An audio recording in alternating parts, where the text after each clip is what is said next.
artık dürüst olma zamanı olduğunu düşünüyorum. Bu dünyada demek istiyorum. Tam olarak neler olduğu hakkında kendimize ve birbirimize karşı dürüst olmaya ihtiyacımız var. Artık görmezden gelemeyiz. Yapıyormuş gibi yapamayız artık. Artık her şeyin tamamen mükemmel olduğunu düşünemeyiz. Çünkü çok açık ki öyle değil. Bu yüzden bizim dürüst olmaya ihtiyacımız var. Doğru olan gerçek şu ki, bugün dünyada problemimiz var. Bu çok ciddi bir problem. Aslında bunun gezegenimizin şu ana kadar karşılaştığı en büyük problem olduğunu düşünüyorum. Ve onu size tanıttığımda bu problem sizi şaşırtacak. Bugün dünyadaki en büyük problem, problemin ne olduğunu bilmememizdir. Ve gerçek bir probleminiz olduğunu, problemin etkisini hissettiğinizde, problemin sonuçlarını hissettiğinizde ama buna neyin sebep olduğunu bilmediğinizde anlarsınız. Şimdi gerçekten de bir probleminiz var. Sonuçların doğasını size tarif edebilirim. Bu problemin etkisini bir kelimeyle anlatabilirim. Kullanabileceğim tek kelime yabancılaşma. Görünen o ki dünyadaki insanlar aniden birdenbire birbirlerine yabancılaştılar. Hayal edebileceğin her olayla ilgili insanlar aniden taraf seçiyorlar. Siyasi olaylar, ekonomik olaylar, hatta ruhsal olaylar bile. Biz sadece aynı şeye katılmadığımızı belli etmek için değil de birbirimizi suçlamak için taraf tutuyoruz. Ve bu çok üzücü. Artık sadece birbirimizin fikrine katılmamakla kalmıyoruz. Birbirimizi suçluyoruz ve bu yabancılaşma evrende o kadar çok negatif enerji üretiyor ki internette ya da haberlerde bu yabancılaşmanın olumsuz olarak sebep olduğu bazı üzücü haberler görmediğimiz neredeyse bir gün bile olmuyor. Ve az önce söylediğim gibi sorun şu ki tüm bu yabancılaşmaya neyin sebep olduğunu bilmiyoruz. Altında yatan nedenin ne olduğunu bilmiyoruz. Ve bu yüzden çözüm de bulamıyoruz. Biliyorsunuz ki dünyadaki tüm insanlar mutsuz. Çünkü dünyada hiçbir şey olması gerektiği gibi olmuyor. Demek istediğim şu ki hepimiz için daha iyi bir yaşam üretmesini amaçladığımız pek çok sistemi yürürlüğe koyduk. Ulusların birbirleriyle iyi geçinmesi, milletlerin birbirleriyle iyi geçinmesi ve insanların birbirleriyle iyi geçinmesi için dizayn edilmiş siyasi sistemleri yürürlüğe koyduk. Ama ne olduğunu biliyorsunuz. Bu siyasi sistemler bu sonuçları doğurmadı. Gerçekte ise tam olarak bunun tersini ürettiler. Dünyada bizim için daha iyi fırsatlar oluşturması ve hatta bütün insanlar için eşit fırsatlar oluşturması için ekonomik sistemleri yürürlüğe koyduk. Tüm insanlar için eşitlik üretemeyiz ama kesinlikle eşit fırsat yaratabiliriz. Herkesin yapabileceğini yapmak için herkeste aynı şansı olmalı ama bu ekonomik sistemler bu sonucu doğurmadı. Aslında bunun tam tersini ürettiler. 8 şahıs dünyadaki tüm nüfusun yarısından daha fazla kaynak ve zenginliği elinde tutuyor. Bu yüzden üretmesini beklediğimiz sonuçları üreten siyasi ya da ekonomik sistemleri yürürlüğe koyamayız. Hatta biliyorsunuz yere göğe sığdıramadığımız internet sistemimiz ve onların sosyal ağ ya da sosyal medya dediği sosyal medya ağımızın bile hepimizi bir araya getirmesi ve sonunda hepimizin tek bir toplum haline getirmesi gerekiyordu. Sosyal medya bu sonucu doğurmadı. Aslında bunun tam tersini üretti. Öfke, kötülük, tartışma ve bağıran yazılar ve herkesi yanıltan paylaşımlar hepimizi inanılmaz bir şekilde sen osun, sen busun diye kamplaştırdı. Ve en üzücü olan da daha büyük Tanrı sevgisi üretmek ve insanların birbirlerine ve Tanrı'ya daha çok yakın olması için tasarlanmış manevi sistemlerimiz de bu sonucu doğurmadı. Onlar da bunun tam tersini doğurdu. Manevi açıdan bakıldığında hayatımda hiç görmediğim kadar çok tahammülsüzlük, daha çok öfke, daha çok şiddet. Bu yüzden hayatı hepimiz için daha iyi hale getirmesi amacıyla yürürlüğe koyduğumuz sistemlerden hiçbiri işe yaramıyor. Ve insanlar bu yüzden mutsuz. Ama çözümü bilmiyoruz. Çözüm bulamıyoruz. Ama her şeyi denedik. Hiçbir işe yaramıyor. İlk olarak siyasi çözümleri denedik. Dedik ki Birleşmiş Milletler'de yasalar koyarak, kanunlar düzenleyerek ahlakı yasalaştıracağız. Daha iyi davranışı yasalaştıracağız. Ama Senato ve mecliste yürürlüğe koyduğumuz tüm bu kanunlar hiçbir şeyi değiştirmedi. Problem hiçbir zaman yok olmadı. Bu yüzden diyebilirsiniz ki, tamam, bu siyasi bir problem değil, bu ekonomik bir problem. Bu işi parayla çözeriz, hepsi bu. Ya da durun, yaptırımlar için parayı tutacağız. Milletlere, şirketlere ve insanlara yaptırım uygulayacağız ve ahlakı satın almak için parayı manipüle edeceğiz. Bu da işe yaramadı. Çünkü problemler öyle kolayca yok olmaz. Yara bandı gibi.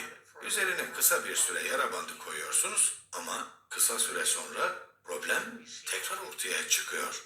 Daha sonra tamam anlıyoruz bu ekonomik bir problem değil ve siyasi bir problem de değil. O zaman askeri bir problem olmalı. Tamam işte hepsi bu. Ona füzeler atacağız, üzerine bombalar atacağız. İnsanları istediğimiz gibi davranmaları için zorlayacağız. Biz bunu yasalarla yapamadık. Biz bunu parayla yapamadık. Öyleyse bunu silahlarla yapacağız. Hepsi bu. Ama problem yine yok olmuyor. Biz günümüzde insanlığın 100, 200, hatta 1000 sene önceki problemlerini yaşıyoruz. Çünkü biz problemi ortaya çıktığı düzey haricindeki her düzeyde çözmeye çalışıyoruz. Sevgili arkadaşlarım, insanların bugün karşı karşıya olduğu problem siyasi bir problem değildir. Ekonomik bir problem değildir. Ve askeri bir problem de değildir.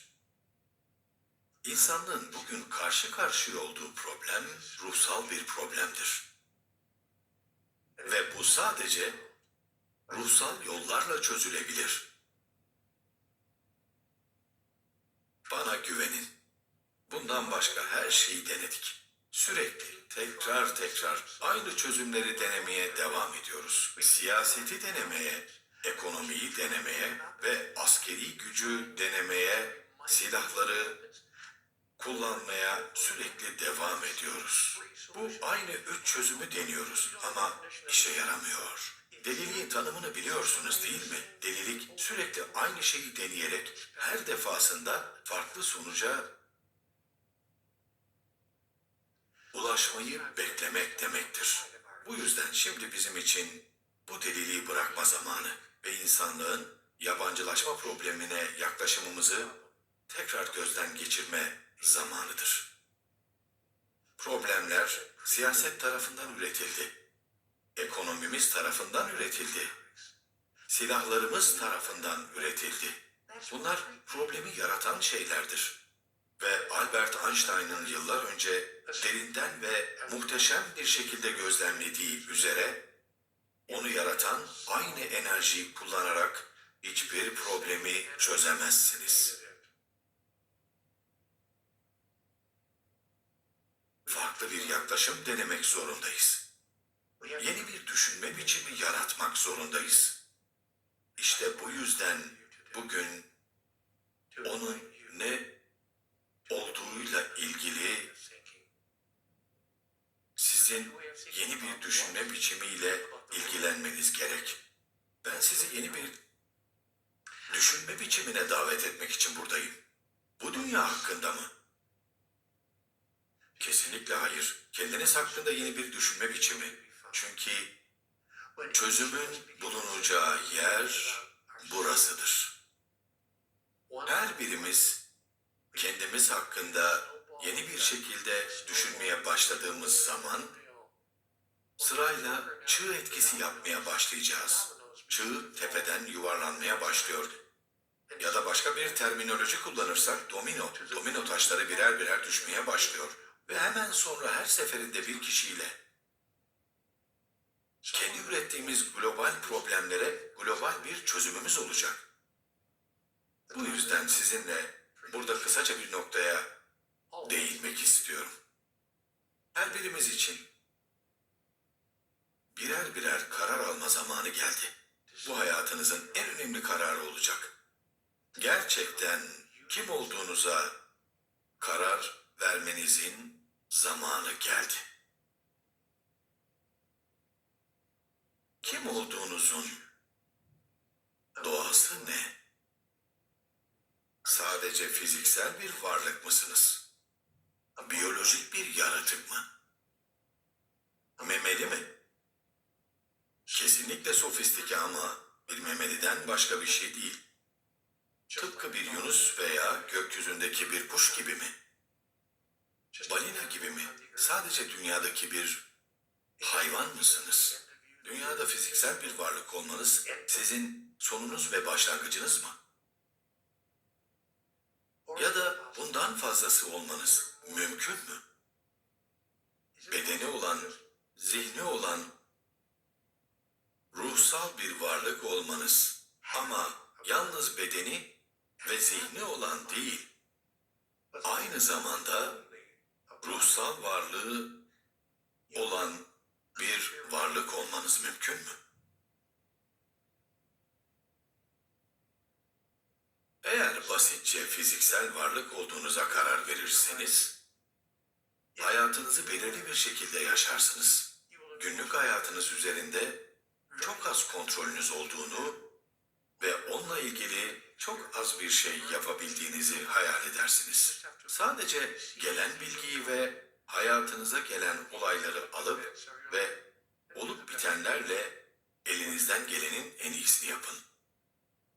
Genel anlamda sizin olayların kendinizden ve birbirlerinden ayrı olduğunuzu hayal edersiniz. Siz burada, dünyada elinden gelenin en iyisini yapan basit bir fiziksel varlıksınız. Hayatın işe yaraması için çalışıyorsunuz. Hayatın amacının ne olduğundan bile emin olmadan. Çünkü öldüğünüz zaman eğer sadece fiziksel bir varlıksanız düşünülen şey bunun sizin sonunuz olduğudur. Daha fazlanız yoktur. Bu dünyadaki hayatınızın başlangıcı ve bitişidir. Ama eğer zihni olan bir bedende yaşayan bir varlık olduğunuzu düşünürseniz, o zaman hayatı tamamen farklı bir şekilde yaşamaya başlarsınız. Yaşadığınız hayatı ve ürettiğiniz sonuçları etkilemek için sahip olduğunuzu düşündüğünüzden daha fazla kontrolün ve daha fazla yeteneğin mümkün olduğunu görmeye başlarsınız. Hatta belki daha fazlası. Buna ek olarak eğer ruhsal bir varlık olduğunuzu ve sadece bu beden olmadığınızı, aynı zamanda ruhsal bir varlık olduğunuzu düşünürseniz, öyleyse bu demek oluyor ki ben öldükten sonra, bu beden seyahatini tamamladıktan sonra benim bir parçam kesinlikle devam edecek diye düşünmeye başlayacaksınız. Bir parçam zihnimin ve bedenimin sonunda yaşamaya devam ediyor. Ve eğer bu doğruysa, bu harika soruların uzun bir listesini oluşturur. Dünyadaki hayatımın ölümden sonraki hayatı nasıl yaşayacağımla ne ilgisi var? Ya da herhangi bir bağlantı var mı? Ve eğer ruhsal bir varlıksam, neden bu fiziksel bedenim var? Neden bu dünyadayım? Neden bu gezegende yaşıyorum? Eğer ruhsal bir varlıksam bunun anlamı nedir? Tabii ki bunlar zamanın başından beri en iyi filozofların sorduğu sorulardır. Ama ortalama bir insan onlara cevap bulamadı. Aynı çocuklar gibi yaşıyoruz. Çocuklar gibi davranıyoruz. Bu tabii ki anlaşılabilir. Çünkü çok genç bir türün peşinden geliyoruz. Ne kadar genç olduğunuzu hatırlamıyor olabilirsiniz ama insanlığın ne kadar genç olduğunu küçük bir örnekle göstermeme izin verin. Bir düşünce deneyi yapalım. Dünyanın yaşını alın ve bir takvim yılı üzerine koyun. Şimdi dünyanın yaratıldığı, dünyanın bir varlık haline geldiği zamanı 1 Ocak diye düşünelim ve bugünün tarihini 31 Aralık olarak düşünelim. Böylece dünyanın ortaya çıktığı zamanı yıllık takvime yerleştirdik. Böylece şimdi bazı şeyleri daha kolay anlayabiliriz. Eğer bu ölçeği kullanırsak, herhangi bir türün hayattaki ilk formu, canlının en basit tek hücreli formu, bu gezegende Şubat ayının sonuna kadar ortaya çıkmaz. Kasım ayının sonuna kadar daha karmaşık canlı türleri, denizdeki balıklar, havadaki kuşlar ortaya çıkmaz. 5 Aralık tarihine kadar gezegende dinozorlar görülmez ve gezegenden yok olmadılar. Ya da demeliyim ki gezegenden 25 Aralık tarihine kadar yok olmadılar. Bu ölçüme göre insanlar 31 Aralık gecesi saat 23.30'a kadar ortaya çıkmadılar ve bu ölçüdeki insan tarihinin tamamı yılın son 60 saniyesinde oldu. Dünyanın yaşıyla karşılaştırdığımız zaman işte bu kadar genciz.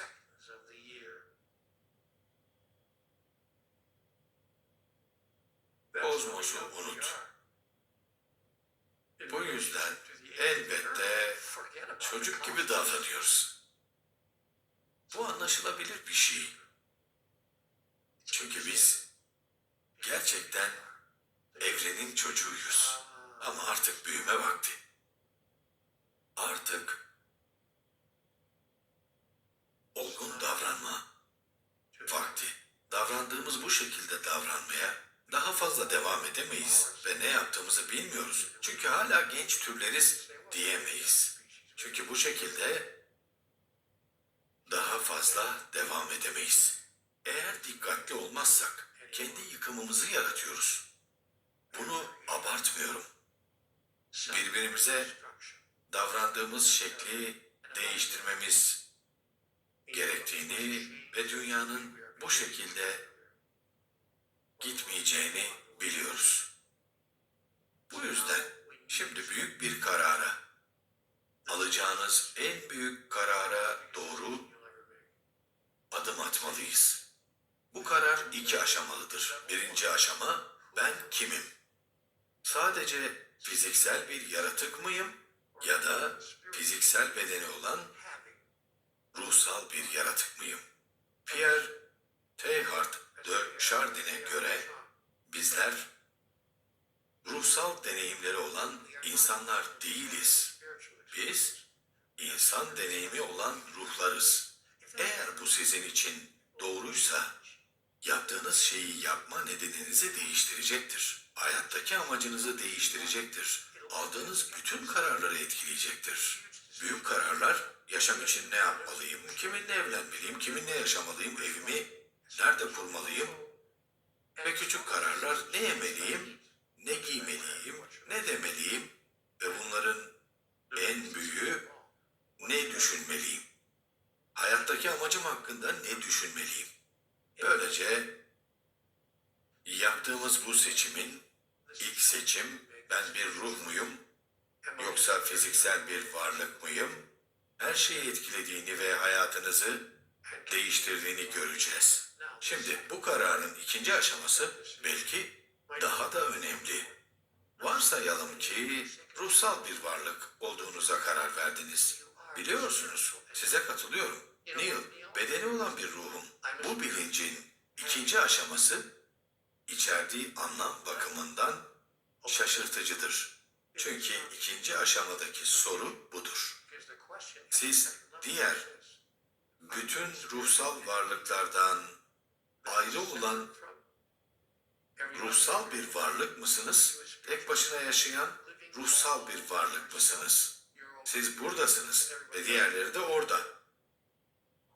Ya da gerçekten de tek bir ruhsal varlığın tek bir ifadesi misiniz?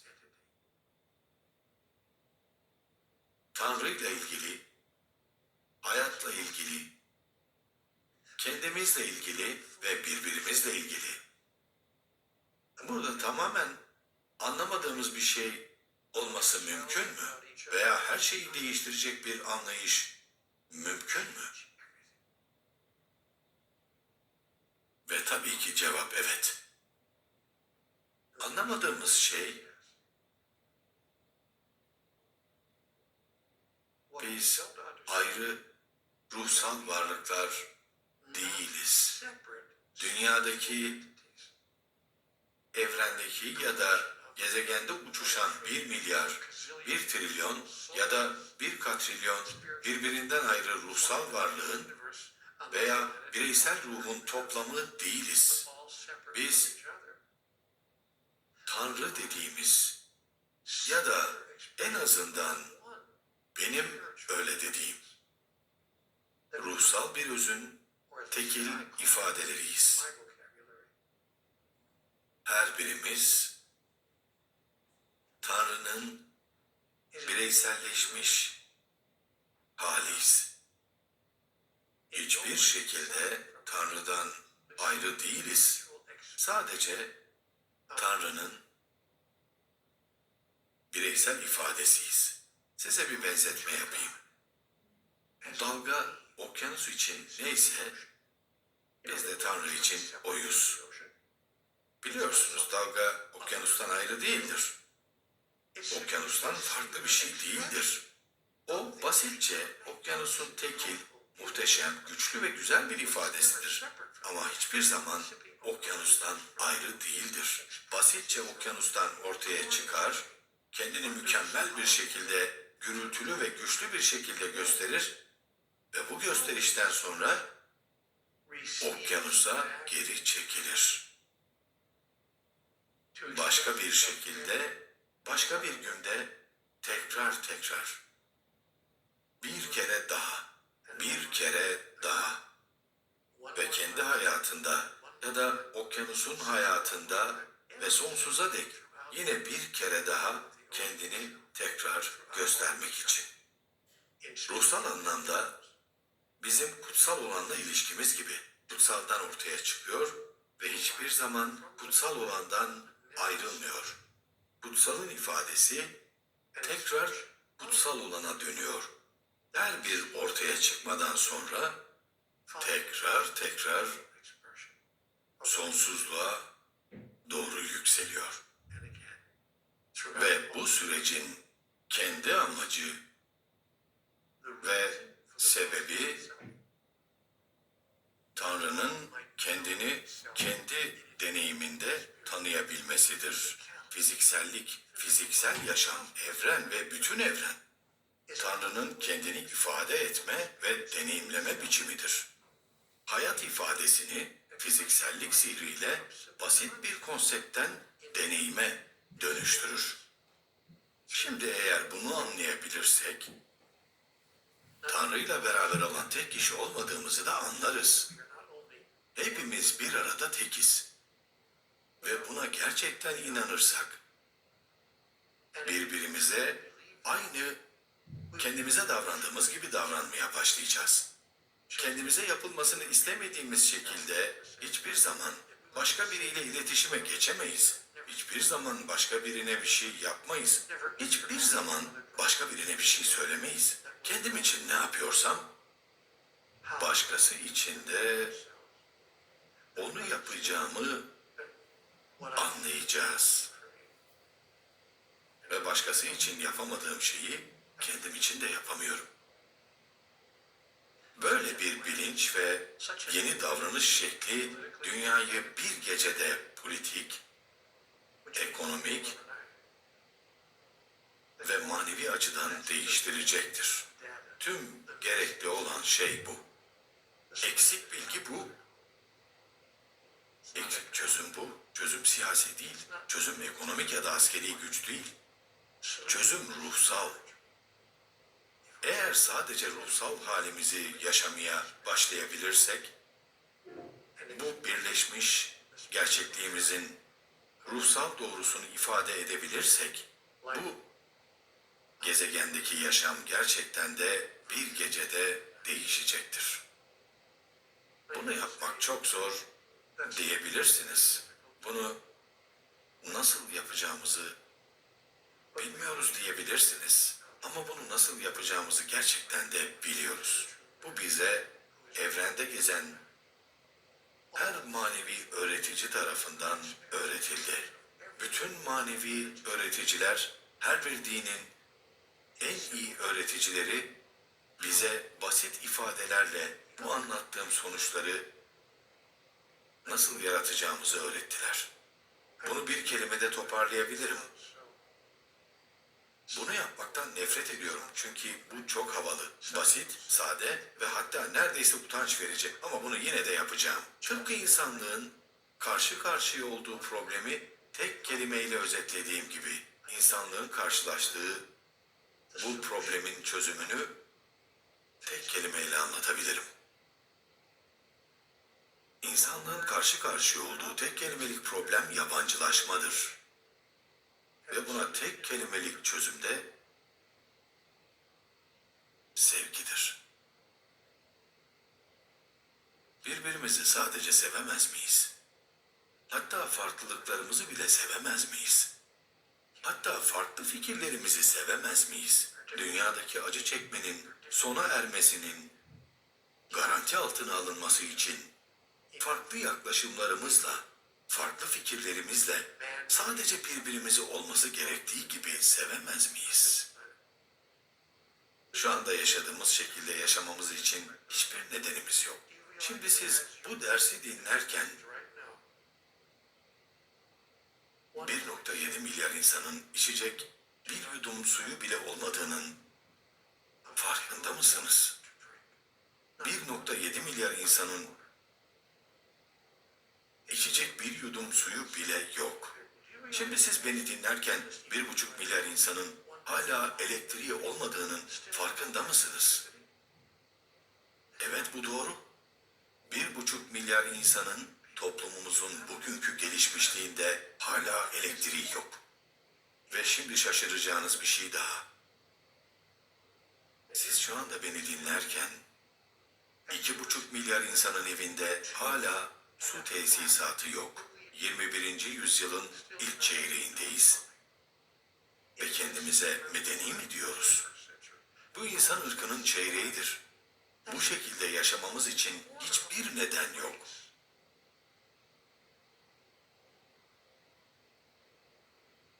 Bu problemleri ve sadece global problemleri değil, aynı zamanda kişisel Bireysel problemleri çözmek için yeteneğimiz var, kaynağımız var. Tüm yapmamız gereken şey sevmeye başlamak. Kendimizi ve birbirimizi sevmek. Bu gezegende her saat 650 çocuk açlıktan ölürken insan gibi bir türün kendini sevdiğini nasıl iddia edebiliriz? Ne dediğimi duydunuz mu? Bu gezegende her bir saatte 650 çocuk açlıktan ölüyor. Tokyo'daki, Los Angeles'taki, Paris'teki restoranlarda her gece 3. Dünya ülkelerinin köylerini bir hafta doyuracak kadar yemekten daha fazlası çöpe atılırken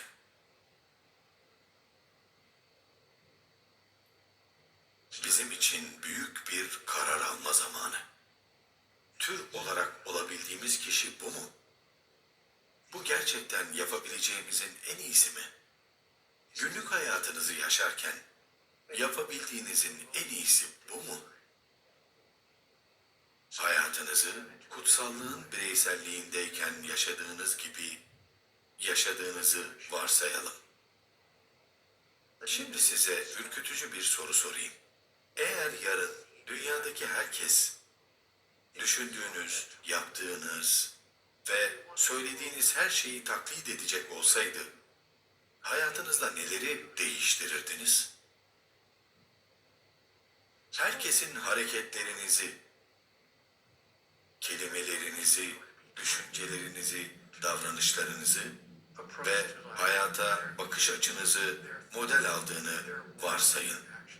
Varsayalım ki herkes size göre modellendi. Bugün burada size sunmak için geldiğim davet bu. Herkesin model almasını istediğiniz davranışları kabul etmeye, benimsemeye ve sergilemeye başlayın. Siz dünya için bir model olduğunuzda, dünya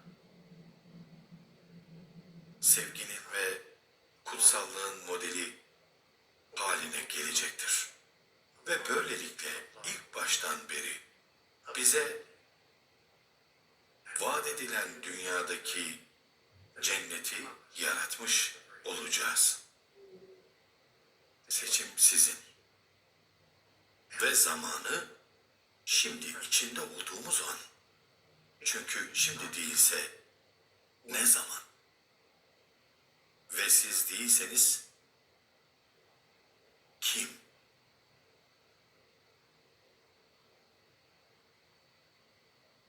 Dinlediğiniz için teşekkür ederim. Tanrı sizi korusun.